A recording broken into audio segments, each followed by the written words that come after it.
Welcome back to the show, Parenting Explained with Dr. Hammond. I'm your host, Dr. Hammond. And today we have the pleasure of having a wonderful guest, Dr. Saundra Dalton-Smith, who is here as an author, a speaker. She's a board-certified internal medicine physician. She has a medical practice in Alabama, and she is a national and international media expert, just providing so many valuable tips. So she's been featured on Women's Day, Redbook, MSNBC, Prevention, and many, many more outlets. So welcome to the show. Thanks. Happy to be here.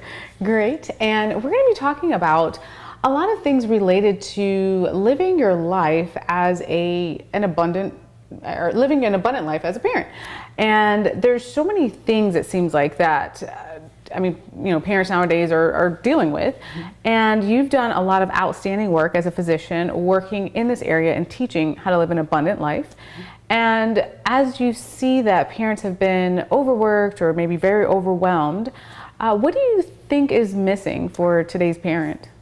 I think it's rest. I think for the most part, most parents are finding that they got the children they prayed for, they have the career, and they're tired all the time. Yes. And now they want to know how to get out of that situation. Yes. Well, the kids are with you forever. Yes. So we've got to learn how to work within that situation so that we're living our best life without having to feel like we're always striving. There becomes a point in every parenting situation where you can reach a level of thriving if you know the right tips to be able to balance out your work-rest ratio. Ooh, I like that. And I like that because you talked about thriving instead of always striving. It's perfect, because a lot of times we do often as parents focus so much on striving for all these goals, which are important, but as you said, not getting enough rest. So, and you have discovered that, as you mentioned, people aren't getting enough rest, and it's not just about sleep. So maybe automatically you thought it was about sleep, but what have you found to be some of the critical components when it comes to rest? Well, I think that's such an important thing to understand, is that sleep and rest are two completely different things. Wow. Because so often when someone says they're tired, what they think they need is just getting more sleep. Yes. Now, yes, the studies show that 2/3 of the population is sleep deprived, but I feel like that is because they have not learned the connection between sleep and rest. Wow. You can't just decide you're going to go to sleep at night. And that's what so many of us do. We do it with our kids and with ourselves. Yeah. We think we can just go, flip the switch like a light, and then just go out. Yeah. The problem with that is you may eventually fall asleep, but it won't be high quality sleep. It'll be that restless sleep. Right. To look at sleep, we have to really understand the stages of it. So there's 5 different stages.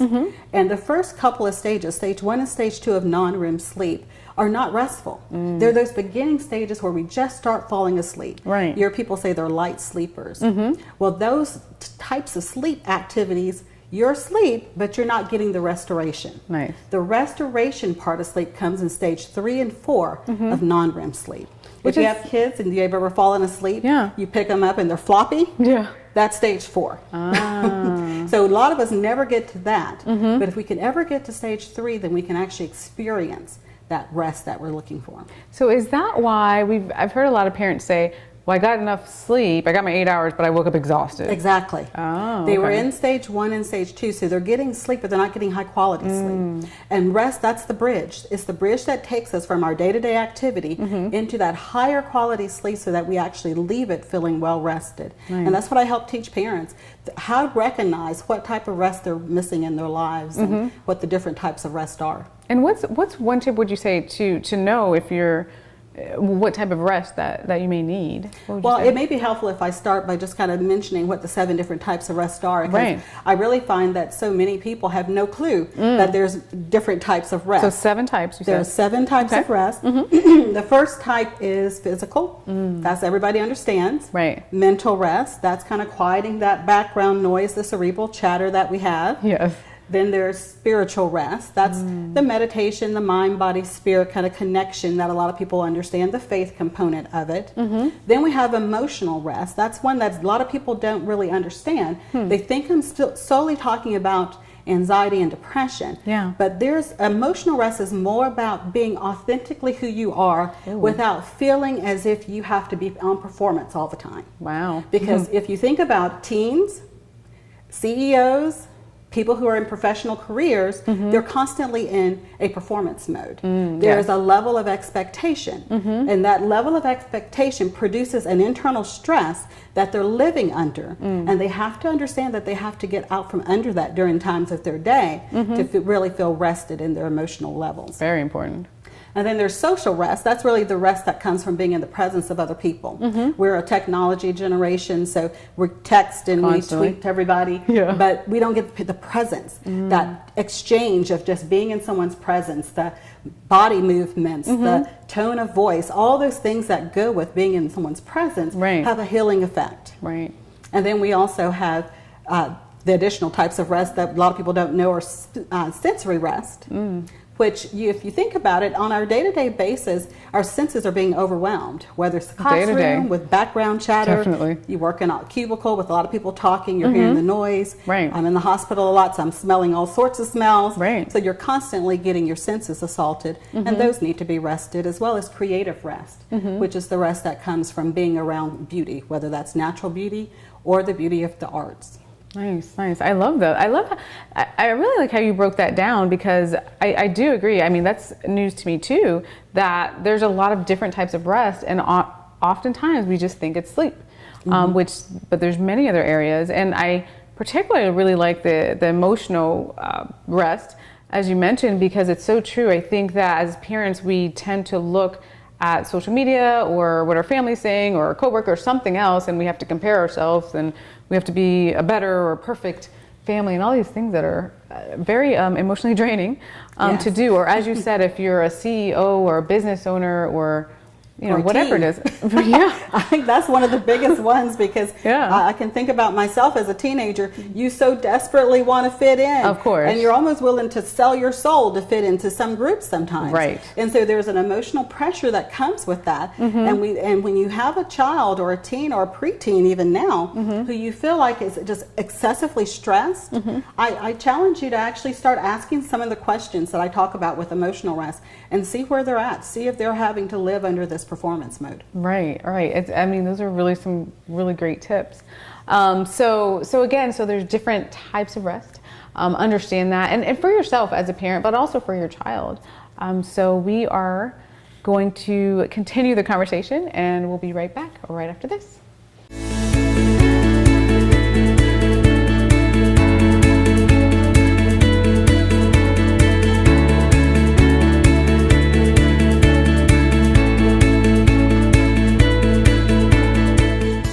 Dr. Saundra Dalton-Smith, the author of Sacred Rest, Recover Your Life, Renew Your Energy, Restore Your Sanity.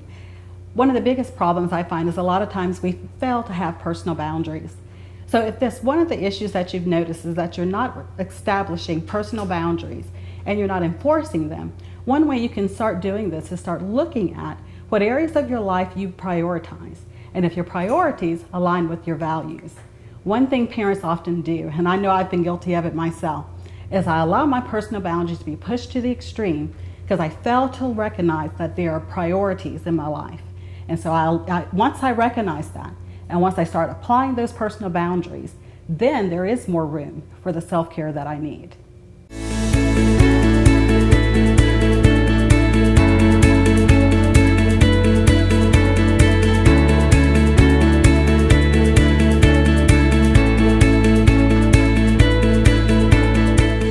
Welcome back to the show. We have with us today Dr. Saundra, who has been providing just some really eye-opening information, especially in regards to rest and just how many components there are of rest and how we can get back on the right track of wellness. So you have recently published books to help with wellness. Tell us, what was your inspiration for the book? Well, my most recent book is Sacred Rest, Recover Your Life, Renew Your Energy, Restore Your Sanity. Yes. And really my inspiration was I burned out. I had a busy medical practice, working 40 to 50 hours a week. Yeah. I had 2 kids, both under the age of 2, and I was wow. married. Yeah. And so I had the perfect life on the outside, and on the inside I was struggling on every area. I couldn't sleep. I'd lay down at night. My head was spinning because there were so many things I wanted to try to remember and make sure I didn't forget. And so I got to a place where I burned out. And I started looking at, how do I get myself out of this burned out situation? And it wasn't as simple as some of the gurus had told me.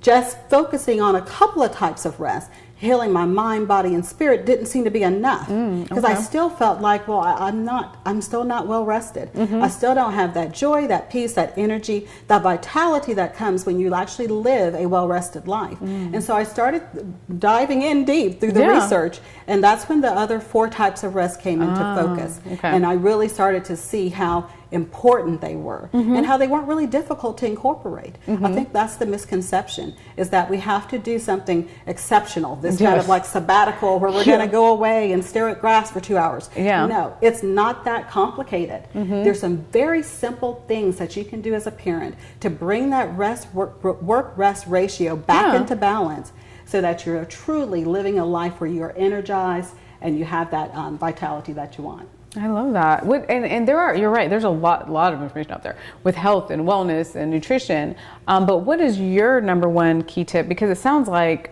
I just love this concept with different types of rest, but it sounds like you've also utilized it for your own life. So what is a key tip that you've learned in your research or in your own personal experience for parents just trying to balance everything out? The number one tip I would recommend is identify the type of rest you're missing. Because if you're waking up in the morning tired, or you're no longer finding joy as a parent, I don't care how bad your kids are, they're still your babies. If you are no longer finding joy with them, something is out of balance. So you have to recognize, what type of rest are you missing? And so I usually, with my patients, I'll send them to my website at restquiz.com, and I'll have them take my comprehensive rest assessment. And at the end of that, they get a tally that tells them which type of rest they are most deficient in. That way you're not kind of attacking this blindly. You can specifically find the one area or the 2, maybe more, that you need to look at and focus on, and then you can focus on just those couple of areas. Nice. So step 1 is definitely to find out what type of rest you're missing. And then when you do, what have you found to be maybe the most common type of rest that people are struggling with? With parents, I find the most common type of rest deficit for them has to do with social rest. They spend time with their kids, but they don't have adult relationships. Very important. And it's hard for your kids to understand how to have meaningful relationships when they don't see you modeling it. If only people you deal with are your coworkers and your kids, you need to find some friends. And I guarantee you already have them. You're just ignoring them because you think you don't have time for them. And the reality is, the more you make that a part of your life, the social rest aspect of it will make you a better parent, because you will be able to connect to people on a different level. It'll feel more authentic to give of yourself to your kids, because you'll have that exchange. Sometimes we treat our kids as if they are lower than us, and we forget how to treat them as if real people that can understand that you have difficulties and struggles. And so when we have those adult relationships, we relearn how to discuss hard topics in a way that we're not talking down to somebody, but we're discussing with somebody. And I like that, because like you said, it gives really a good valuable lesson, really, and insight for parents to have the adult relationships, but also you're modeling, like you said, for your children, right? That they can have healthy friendships and a good support system, because I mean, as we all know, like, the research on support system is huge, and the connections. So again, building those connections are really important, especially like you said in your research as a parent.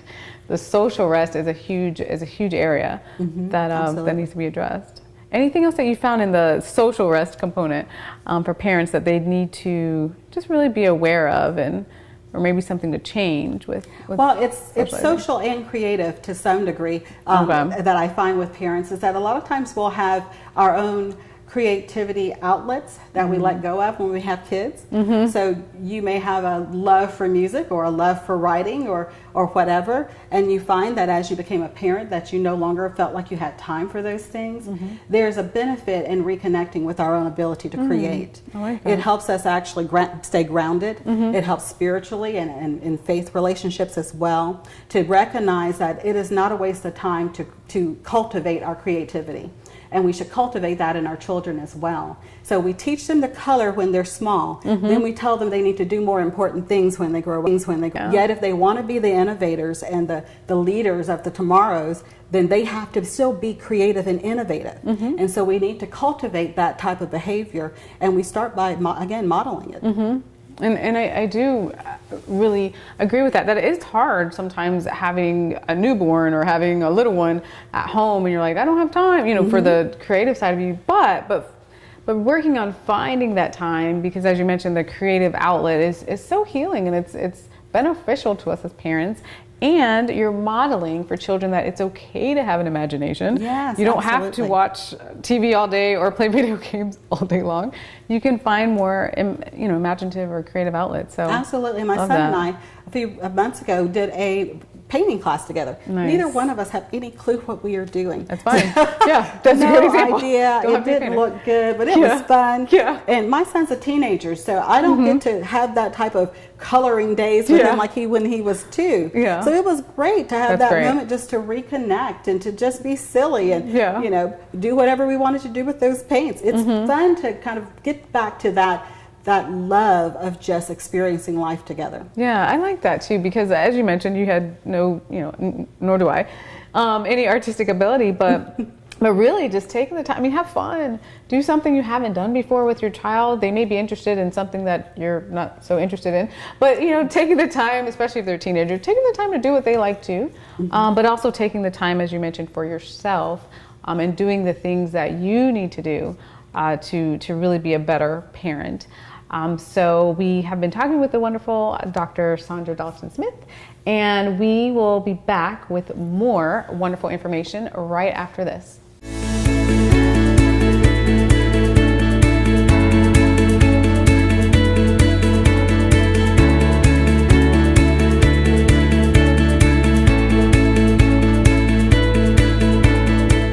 Hi, I'm Dr. Saundra Dalton-Smith, the author of Sacred Rest, Recover Your Life, Renew Your Energy, Restore Your Sanity. One of the biggest problems I find is a lot of times we fail to have personal boundaries.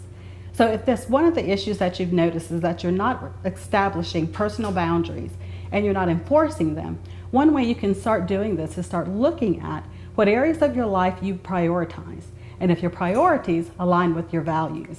One thing parents often do, and I know I've been guilty of it myself, is I allow my personal boundaries to be pushed to the extreme because I fail to recognize that there are priorities in my life. And so once I recognize that, and once I start applying those personal boundaries, then there is more room for the self-care that I need.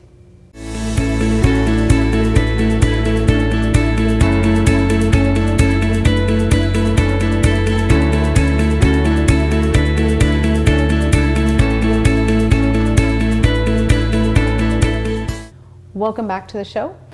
We have been talking to Dr. Saundra Dalton-Smith, and we've really been talking about some really interesting things, the 7 types of rest, very important, and also how to really change your mindset as a parent and how to really lead by example for your child. And so you've written this book, which sounds absolutely amazing, Sacred Rest. So tell people how they can get a copy of your book. Okay. And well, the where to book get is a copy. available anywhere books are sold. Amazon is probably the quickest way to get it, but it's at Amazon, Barnes & Nobles. All of the bookstores are carrying it. I highly recommend that you participate with the Rest Quiz. RestQuiz.com is very simple, and it's a very quick, about 5-minute activity. You can do it with kids, but I'll be honest, it's really made for us grown-ups because it's going to ask some life-type questions that a 5-year-old wouldn't have experienced. I do have quite a few teens that have taken the test, and so they do have enough life experience to answer the questions appropriately to be able to get a good assessment of what their rest deficits are. And then my main website is iChooseMyBestLife.com. And that's based on the mindset of everything's a choice. So with the rest we're talking about, it's all a choice. You make a choice whether or not you're going to make the time for these things. And so that's where the website title came from. I love that. I really like the website title too. It's wonderful. And really, we've talked so much about parents, but what about for parents that want to know more about how to help their children live a healthier lifestyle? What are some tips that you would have for them? I would recommend first starting with creating a bedtime routine, because as we discussed, you can't just expect your children to go from soccer practice to take a shower to knock out in the bed. They may be tired, but if you want them to have high quality sleep where they're going through the 4 different non-REM stages and then eventually getting to that REM stage of sleep, they need to have a routine where they are winding down. So no high pressure shoot 'em up video games 5 minutes before going to bed. Good tip. No high action movies. None of those things is going to get the mental realm and that mental picture kind of caught up in their head. No horror movies before going to bed. Things that are going to just stay with them. You want them to have a defusing time, a time of sensory rest where they are having some white space in their life. Turn down the lights, keep the sounds to a minimum, get rid of a lot of the external stimulation. That includes if they have to be on the computer, let's say to do homework or whatever, you can even turn down just how bright the screen is. That's a good There's point. some very simple things that can be done just to help them to be able to ease into higher quality sleep. And then one of the practices that you should, I recommend all of us do, but particularly with kids, sometimes they have little pains and they don't know what they are. It's important for us to teach our children how to recognize pain and not run from it. So if your child gets into the bed and they say, oh, my knee hurts, do I want them to whine and pout about it? No, but I want them to recognize it. And then I want them to think about, okay, well, is this going to still be there in the morning? Because when they wake up in the morning time, it should be gone if it's just a growing pain, as we call, or something like that. Pain that lingers definitely needs to be addressed on a greater level. And so we don't want to teach them to just ignore pain. Well, I like that too, because you're basically saying to teach children how to be aware of their body sensations, and that's not, I mean, as adults we know what to do, but sometimes when you're in elementary school you don't really know what to do, what to say, or how you should be feeling. So really making them aware of their body is really, really important. So I love that. Absolutely. And when they're trying to sleep, if something's hurting, they're going to have a difficult time going to sleep. So being able to address it, if it's just a little muscle ache or pain, then you could use a little anti-inflammatory cream of some sort or something to try to help massage it down if it's a muscle after a football practice or whatever. But that way you're at least teaching them to ignore it, because what ends up happening is when we don't teach them that, then they end up 40 years old in my office having a heart attack for 4 days because they're ignoring pain that shouldn't have been ignored. Right. And I loved your tips too about falling asleep, because I've had a lot of children that I've met as well that struggle with sleeping. But as you mentioned, if you must do your homework, like you said, you can turn down the lights or turn down the screen, the brightness on the screen, and no violent video games or high action movies, as you mentioned, which I know a lot of us are a little bit guilty of as far as with kids, but taking those things out to really help with sleep, which is so important. So any reputable resources that you would recommend for parents that are looking to change their lifestyle for their family? I recommend parents start looking at the CDC statistics. I love the research behind a lot of the studies. A lot of the studies on sleep deprivation they can get from the CDC, where they go over how it's affecting kids and teens, and they break it up into ages. And I think that's important because it's dense material. But if you find something that you think is applicable to you and your child, you can always take it to your pediatrician or to your child's physician and ask them, is this something I need to be thinking about? And I think that runs across the board just in general in medicine, whether it's from the flu outbreaks to whatever's going on. They stay on top of a lot of these things, and so it helps you as a parent kind of be in the know about what are current issues going on. And I like that, because like you said, it's very important for parents to be involved, to research, as you mentioned, what's going on. And then if you research something and you're not really sure what it's saying, then you can always take it in, as you mentioned, to your child's pediatrician or physician, and really to be aware of what's going on, though, to make the best possible scenario for your child. So I appreciate that. And you have been providing some amazing tips today. So is there any last thing, any last parting words that you would like to share as we wrap up? I would just recommend parents just enjoy the journey. I think one of the greatest joys of being a parent is being able to watch your children grow up into these adults. And so it shouldn't be a burden. If it starts feeling like a burden, you're waking up every day tired and exhausted, take a look back at what's not being restored in your life. Because really rest is about restoration. Restoring whatever's being depleted.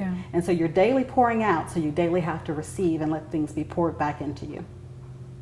I love that. You heard it from Dr. Saundra with some amazing, amazing information for us. So thank you so much for being a guest today on today's show. Thanks. It's been great. Awesome. And tune in next time to Parenting Explained with Dr. Hammond.